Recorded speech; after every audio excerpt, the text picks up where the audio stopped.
Good morning, Rabbi. Good morning, Rabbi. How are you? You snuck in without me seeing you. Hand me this Tanya there. Sure.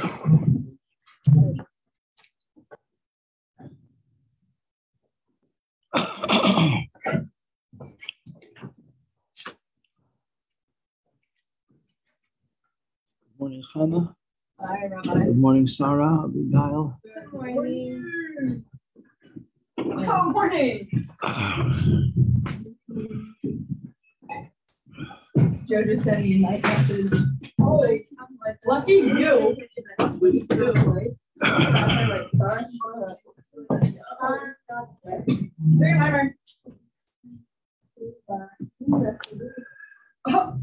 Mama. What do you need that? You, baby.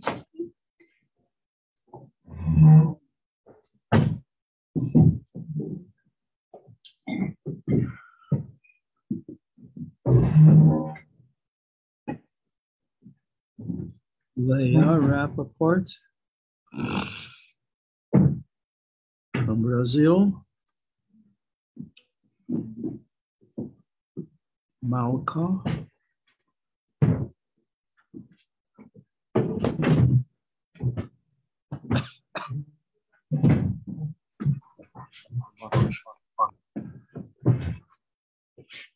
Tova Myers. Hello, Leah. Okay, we're doing chapter 9. Good morning. It's Hannah. Hello, Hannah. Good morning. Thank you for joining us.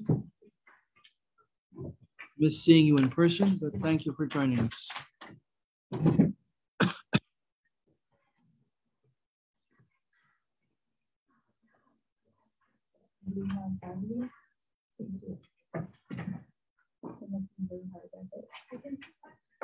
Does it feel good?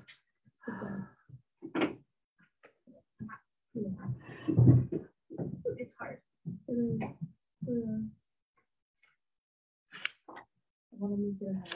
Okay, so the makeup of the human psyche is twofold, basically dividing into Psyche and Midas. Psyche, intellect, Midas, emotions. The word Midas, by the way, also means measure, because your emotions motivate you to the way you behave, the way you speak, the way you think. These are all from your emotions. I just said thinking is intellectual. It's true, but your intellect is motivated by your feelings. It's a struggle between the two of them. Who's like they say in the who's wearing the pants in the family? Is it the intellect or the emotions? The godly soul has these two powers, intellect and emotions, the power to think, the power to feel. And the animal soul also has these powers. So the powers are neutral. And the one who uses them, or the soul that uses them, that's the crucial issue. Which one's going to be in control? And we had a long discussion yesterday about where this concept comes from, that one nation shall rule over another. This was said by the prophet. Therefore, this is prophecy. And we see the extent of the prophecy, that now more than 3,300, I'd say 3,600 years later, at least, close to 4,000 years later, it's still holding strong.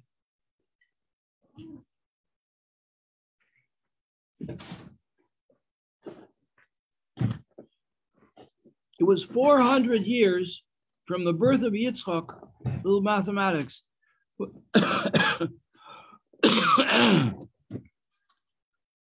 Hashem prophesied to Abraham that his children will be strangers in a strange land 400 years, and then Hashem would take them out of there. Well, we know that Hashem took the Jews out of Egypt in 2448. So that means we go back earlier to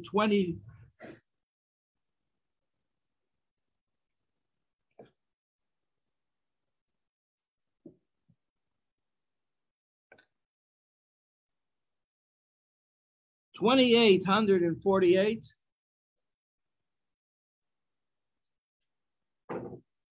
No, 2448. It's earlier. It's 2000. You know, 2000. So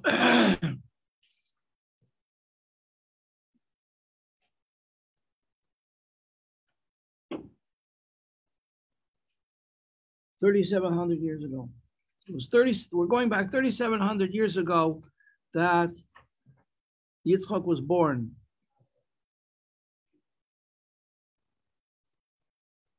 And that is when Shem told his mother that you have two nations in your womb.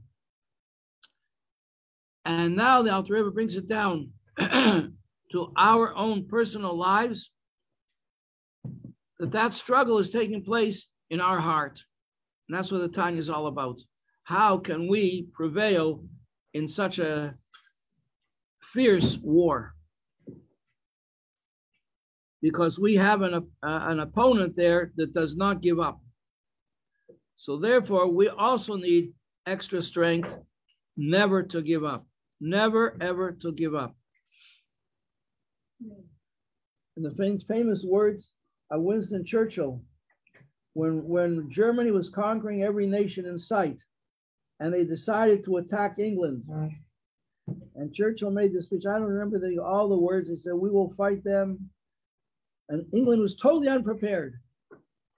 The Prime Minister of England at that time was a coward. He tried to make what he called peace with honor with the Third Reich. Then they turned around. They were just buying a little time. And they started bombing England, called the Battle of Britain. And England needed strong leadership, very strong leadership to withstand and not to become overwhelmed by German troops crossing the Channel and taking over England. Can you imagine? And Winston Churchill rose to that challenge. And he said, "We will fight them on the beaches. We will fight them in the streets. We will fight them in the playing grounds. We will fight them everywhere. And we will never, ever, ever will we give in. Will we give up? Never, ever, ever will we give up." Those were his words that solidified the determination of the English people to resist and to fight. And Baruch Hashem, they saved the world. Because America wasn't interested in getting involved for another 2 years.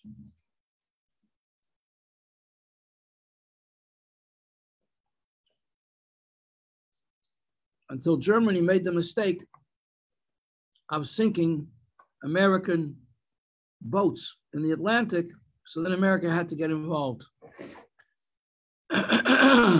Otherwise, none of us would be here today. Okay, so how does this all apply to us? The battle between Western civilization and the Jewish people, between Esav and Yitzchak. He explains, the bottom of page 140, Ki haguf nikra ir ketana. The body, your body, hello, Chaya, Menashe.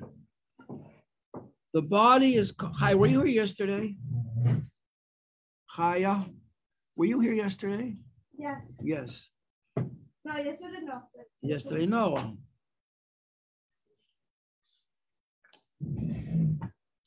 Rachel O'Connor, glad you made it. Okay. It's you are like a small city, and two kings are waging war over control. Each one, each one wishes to conquer the city. Now notice these terms, because every word is very carefully chosen. Each king wishes to conquer the city and then to rule over it. To extract from them taxes and service. The Hainu, page 141. That Each king wants to dictate to the people who live there how they should live and what are their obligations. And they should listen obediently to his orders, to his rules. Whatever he says they have to do, they have to do. Because that's how a king rules. That's another important concept. How does a king rule? What constitutes the rulership of a king? And the answer is his laws. And that's the job of a king, to lay down laws. And then he has to have police, an army to enforce them, and judges, and systems of to control. So this is the situation that we face. Oh, somebody just came in. Oh, Krimko.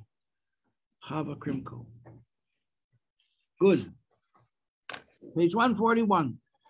Kach, exactly similar to this analogy, an extended comparison, extended metaphor. Shtei nefashes. You have, every one of us has two souls. Takes us back to chapter 1. Two souls. Neshamas ani asisi. Hashem says to the prophet Isaiah, I made souls. We take that simple meaning that Hashem made souls for everybody. Everybody has a soul. Every living creature has a living force within them called a soul. Animals also have souls. They have animal souls. They don't have godly souls. Only Jewish people have godly souls. Never shelakis. Other people, they have human souls. The human soul can be educated to behave in a civilized way, to accept upon itself godly laws, and to follow the mitzvahs that Hashem gave to all human beings, called the laws of the children of Noah.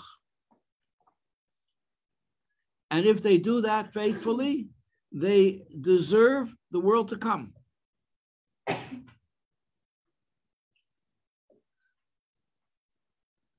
But Jewish people have two souls within us, the godly soul and the human vital soul.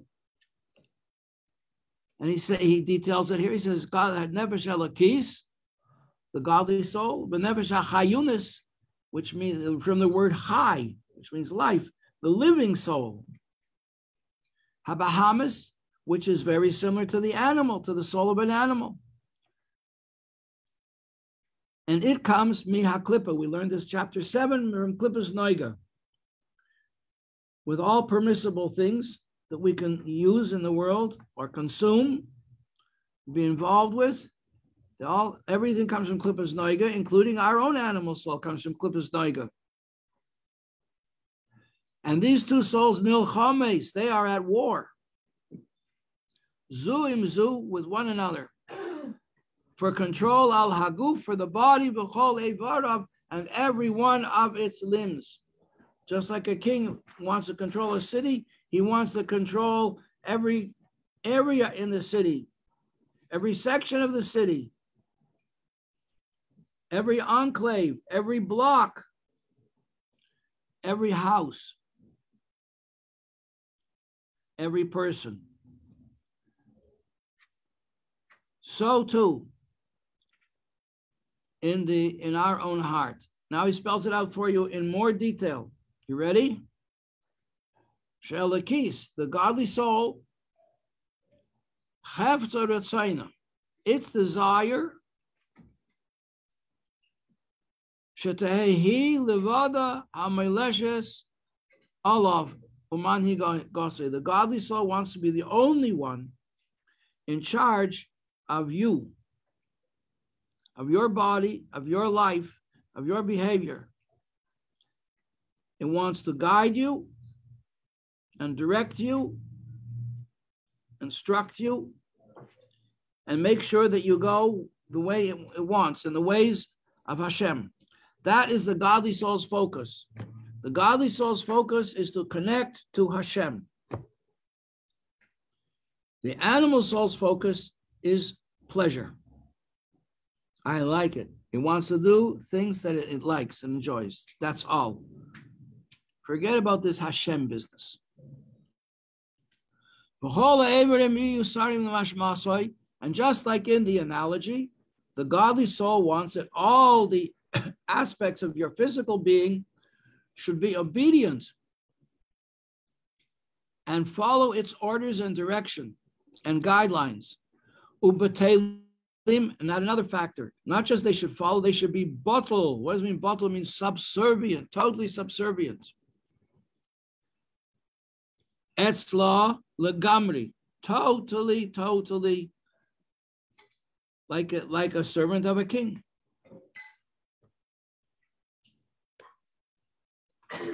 We don't have anybody here who really lived in Russia.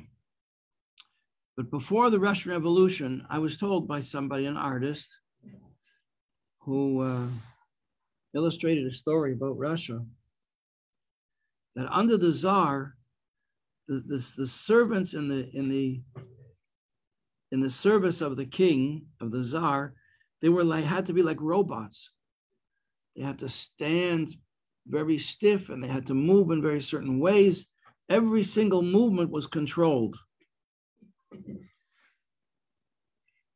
Well, he's applying this, that's what the godly soul wants from ourselves. That every movement should be a godly movement. Or, I said this the other day, repeat again, such a powerful statement about the holy Rebbe Yisroel of Rizhin, who was a descendant of King David, by the way, says about him, he was so connected to Hashem through his godly soul, even when he blinked his eye, it had a reason.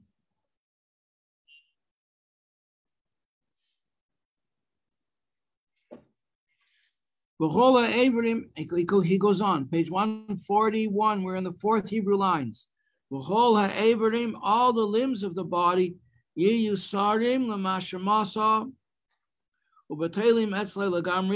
they will be obedient and totally subservient to the godly soul. Further, and they will be just like a taxi or a limousine, if you will, to the driver, obedient. The limousine does not have a will of its own. It goes where the driver wants it to go. So the godly soul wants that we should be an embodiment, physical embodiment in this physical world of what the godly soul wants us to be. Turn the page, 142. In addition to that, if we get to that point, that we could say that a person could say he is a merkava to Elokus. Give you an example. Of whom do we say this? We say this about the fathers of the Jewish people, Abraham, Yitzchak, and Yaakov. It says about them in the Kabbalistic sources that they are a merkava. The word merkava in modern Hebrew means a kind of a tank, a very powerful Israeli tank called a merkava in warfare. And merkava, the word merkava literally means a chariot. That's where it's from. Like Joseph in Egypt and Pharaoh, they drove chariots. The idea is that you should be a chariot to Hashem. Hashem is the rider, you're the chariot. Of whom does it say that? Of the forefathers, Abraham, Yitzchak, and Yaakov, Sarah, Rivka, Rachel, Leah. It says that they were merkava. They were a chariot to the will of God. Of course, if you have a taxi, you have to make sure that it's clean and washed and oiled, and you take care of it, it won't go. So Hashem takes care of us. And he really does take care of us. Hashem does not remain obliged, indebted.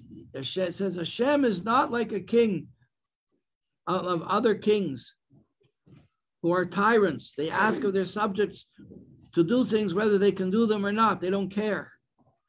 Hashem doesn't ask of us anything that we cannot do. He doesn't ask of us anything without giving us beforehand the powers to fulfill his wishes. So this is what we're up to now. The godly soul wants that we should follow its orders. We should be totally bottled, subservient to it. We should be a Merkava, a chariot to go where it wants, to fulfill our mission. I mean, we see it from our point of view, that we have a mission to fulfill. Hashem sees it from his point of view, that we should be a chariot to his will. And more than that, the next step is to be a garment. A garment, you're wearing clothes. So therefore, we, in our physical life, should be a garment to the will of God. We should be his royal garment. When you see a king, went to buy in England, there's few places in the world where you can still see a king or queen. Spain, England. If you go to see the king or the queen, you'll see they're wearing beautiful. How will you recognize them? Because they're wearing beautiful clothes, the most beautiful clothes. Hashem wants that we should be the garment. We should be his garment in this world. Someone to look at you and say, oh, this is a godly person. This is somebody on Hashem's team. This is a servant of Hashem. This is somebody in Hashem's service, one of his staff, one of the royal entourage. So it wants that the organs of our body should not just be a merkava, but they should be a lavush. Just like your garment covers you, a king doesn't go naked in the streets. Think of the parable of the emperor's new clothes. King does not go naked in the streets. He wears royal garments. The godly soul wants that we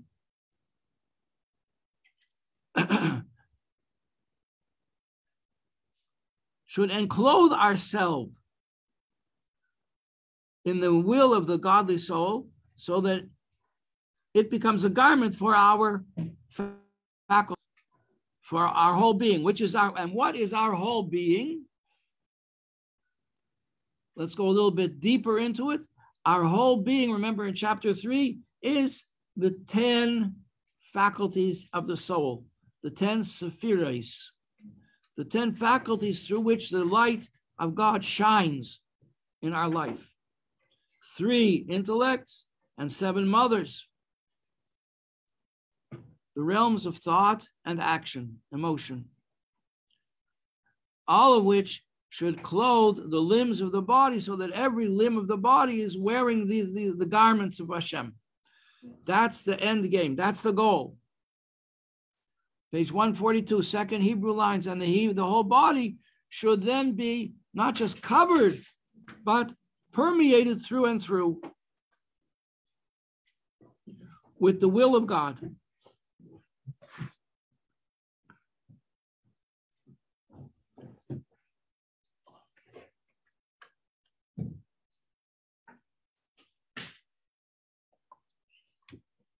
Can you imagine? Did you ever imagine this for yourself? That this is what you would be? First, of course, you have to train yourself. You have to learn. What is it that I'm supposed to do? And just like an athlete or a gymnast or a musician learns how to do things so well that the limbs themselves become smart, become filled with intellect, that they know what to do. There was a guy here some years ago. He went to Morristown, an amazing fellow, very, very fine young man. He was a champion wrestler, world champion. He was his family came from Russia. And I said, how did you get to be a wrestler? He could pick somebody up like this and hold them in one hand. He could stand himself on one hand. He was a powerful guy. I said, how'd you come to Yiddishkeit? I said, how'd you become a wrestler? He says, I was a wild kid. My father didn't know what to do with me. So when I was 6 years old, he gave me to a professional wrestler to train me. I said, how does a wrestler train? He said, you learn how to do a hold on your opponent, and you practice getting out of that hold when someone puts it on you. And you do it thousands of times. It's just automatic. A person puts you in a hold, you break it. Automatic. You know how to do it. This is what's required of us, that we should learn what it means to lead a Jewish life, and so practice it that it becomes natural to us. But that's still an external thing. We've taught ourselves to do it. Much further down the line, it becomes us. So that the will of God becomes like a garment that we wear. Okay, we're wearing Hashem's livery. But more than that, it permeates our whole being.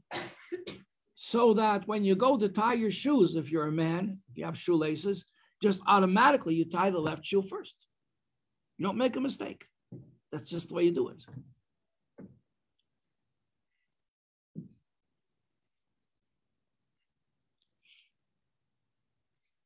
You walk through a door, you kiss the mezuzah.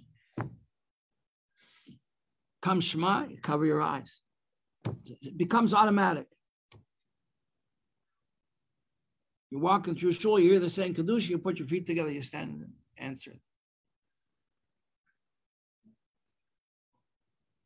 Go to eat something, you say a bracha. You can't eat without saying a bracha.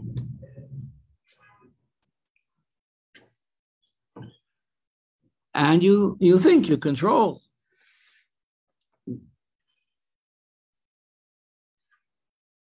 Again, he continues with the analogy that the whole body should be permeated, every limb should be permeated with the will of Hashem. Ad kedei kach, to the extent that, again, returning to the analogy of the city, which is, a city-state. When the Alter Rebbe wrote this, until the mid-1800s, there were no countries. There were cities. So that in what's in modern day Italy, you had cities fighting wars against one another, each one ruled by its own monarchy. So Florence, the city of Florence, could fight a war against Venice. Sparta in Greece would fight against Athens. Each city would be a state unto itself. And this is what the Rebbe is talking about here when he says, like a city, the two kings are fighting to control the city. Again, think of the story of the Jewish people coming to Eretz Yisrael after they left Egypt. So the spies sneak into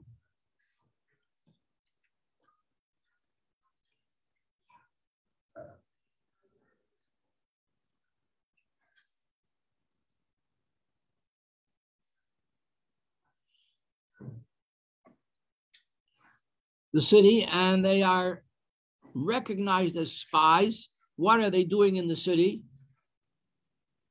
They're going to betray the city.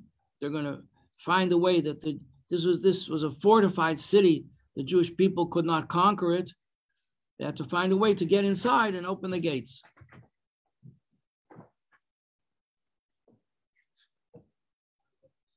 So therefore, the godly soul wants that no alien should pass through the city. No alien thought should invade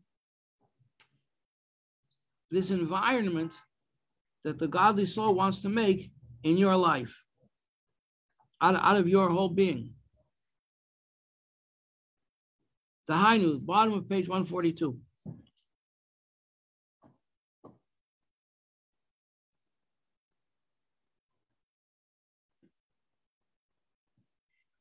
Tlas moichin, that is to say, the three, now he breaks it down. What are the 10 faculties that are the essence of this city? They are the faculties of intellect and emotion. Tlas moichin, the 3 aspects of the mind. Shabaroish, 3 aspects of the brain in the head. Yumamuloim, they should be filled with the wisdom, with Chabad, which is the wisdom, Chachma. The base of Chabad is Bina, understanding, and Das, the knowledge of godliness. Chachmas Hashem will be Nosei, the wisdom of God and the understanding. Now we learned all these things at length in great detail way back in chapter 3. And now, since we know that, we're going through it more rapidly. That Chachmas Hashem is conceiving a godly idea, an inspiration, an insight, but like a lightning flash, you can't hold on to it. How do you hold on to it? By concentrating on it and thinking about what it really means, what are its ramifications, what does it remind you of, how far does it go, how deep is it, how wide is its effect. That's Bina, and Das is focus, not forgetting about it, keeping your mind on it all the time. Okay, this is the idea of the three intellects, what the godly soul expects of them, that they should be conceiving concepts in godliness, developing them, and concentrating on them. If there's no concentration, key idea, if there's no focus and concentration, they disappear. They disappear.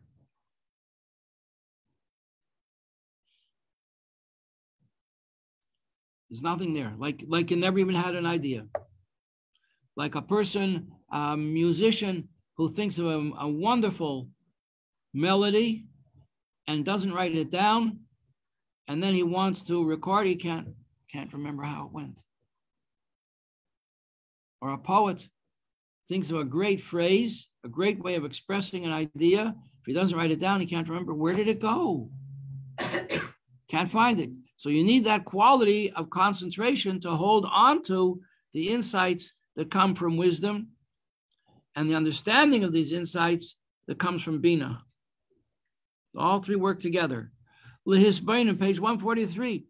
And with the intellectual faculties of Chabad, Lisbainen, to meditate, to think deeply, to take time, B'gedulosei, about the greatness of Hashem, Adin Cheker Bein Seif, which is totally without limit, as we've often taken time in class to discuss.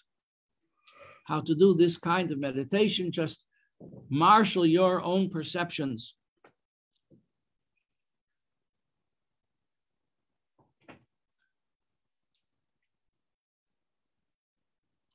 Ulaharlid mehen, and thereby thinking about godly concepts, the three intellects, chapter 3, remember they're called mothers. Why are they called mothers? Because mothers have children. What are the children of this meditation?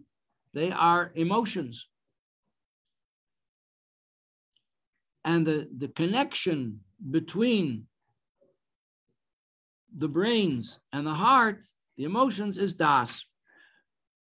So the Das, the quality of Das, which is knowledge, also has in it the potential for feeling.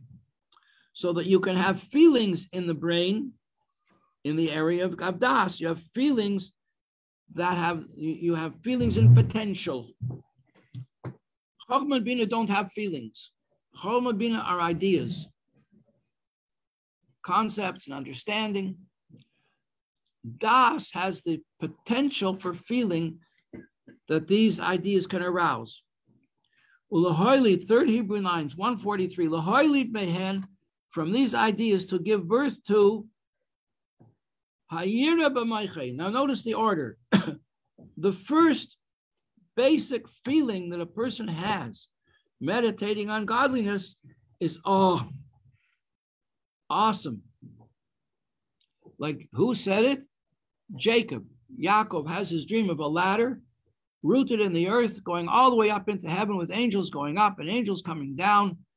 This is his dream. He's sleeping actually in the place which was the birthplace of creation, where Adam was created from the earth of that place, which is the place of the holy altar and the holy temple of God in Jerusalem.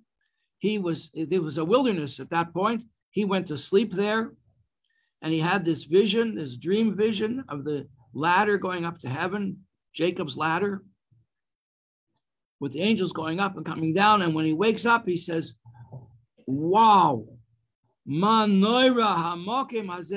awesome is this place? This is none other than the Shar HaShamayim, the gate of heaven. And I did not know. He did not know because it's higher than knowledge. So that's the root of the synagogue in almost every city called the Shar HaShamayim, the gates of heaven. So his first response was, wow, this is what's called yira, fear of God. And first says, why do I have to fear God? I don't want to worship a God that I have to fear. Why do I have to be afraid? This is not being afraid. You're afraid of the police. You're afraid of getting a ticket, a speeding ticket. You're afraid of punishment. You're afraid of having an accident. That's a lower level. But the first element of fear is you're aware of something very powerful, greater than yourself. You cannot control the police. You cannot control the law. And you cannot control Hashem, because this is the way it is. So that's the first emotion that you feel is awe. There are lower levels of fear. There are higher levels of fear. This is just the first basic level is ma noira. So when we're davening, we say Shmona Esra, Hakel, we say Hakel Hagodel. The first blessing, Hakel Hagodel, how great. We want to pray. We are addressing now the great God. He is great. What makes him great? The world saw his greatness when they threw Avram into a fiery furnace and he was not burned. And the angels in heaven proclaimed Hashem is great.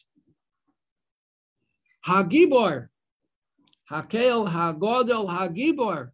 He is mighty. That's Gevura, right? So we have Chesed. Chesed is the greatness of Hashem, the kindness of Hashem. He was kind to Avram. He's kind to everyone in the world. Hagibor, he's mighty. That goes on Yitzchak, who was Gevura, who was mighty, dug wells. V'hanoira, the first person to say Noira in the history of mankind is Yaakov, who woke up from his dream vision and said, Manoira hamokim hazeh, how awesome is this place? This is none other than the gate of heaven. And I did not know. So by pondering Hashem's unfathomable, fathomable and infinite greatness in our mind, through Das, these ideas go through Das and they come into our heart and inspire the emotion of awe.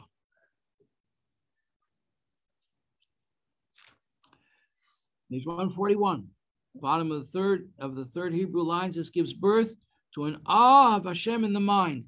But still, this is Das, it's in the mind, it's the potential for feeling in the mind, and then that goes down the back of your neck, down your spinal cord, instantaneously, the speed of light, into your heart. Where in your heart?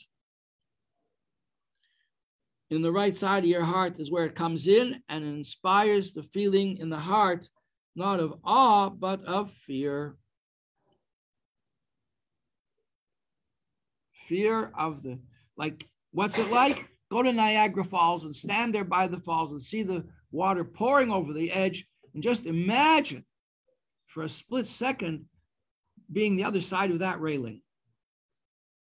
That's fear.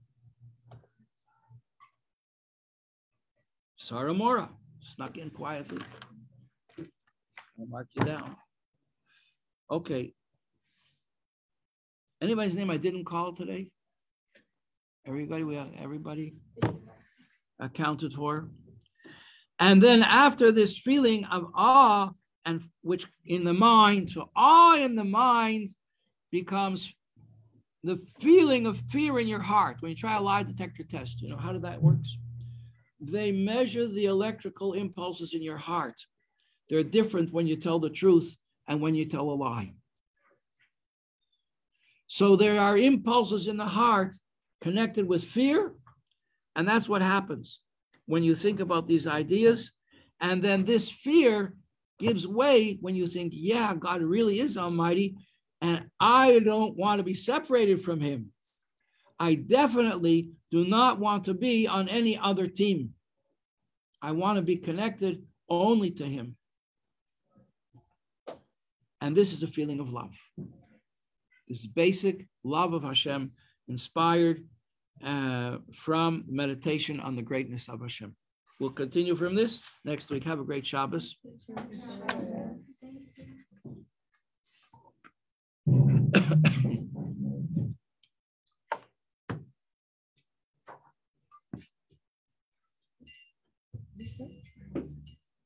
A thought to take with you into Shabbos.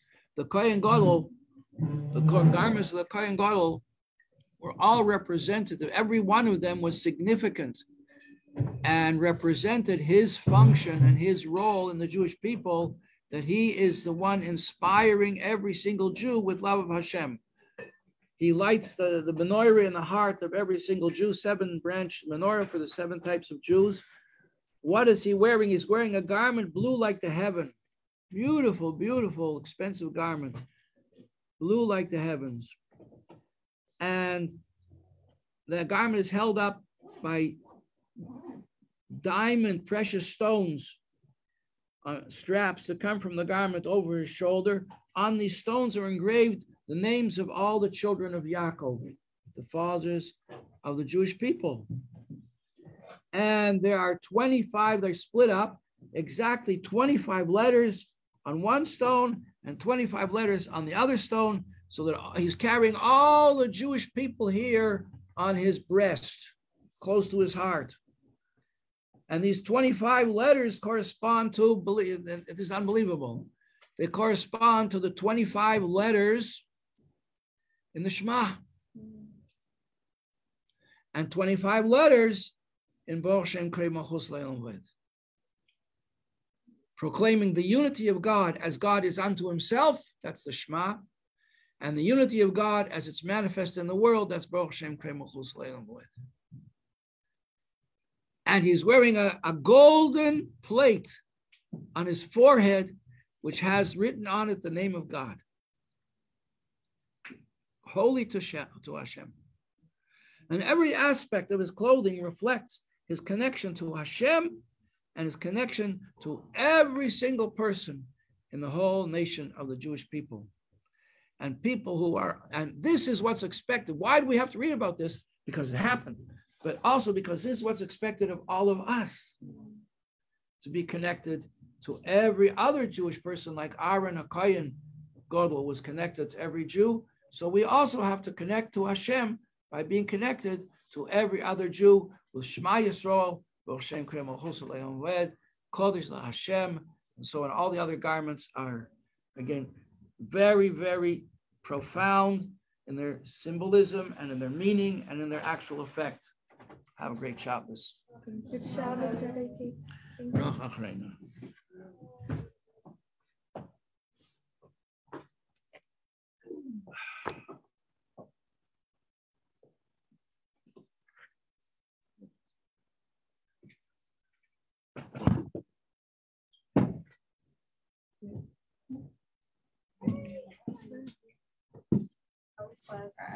Rabbi, can I ask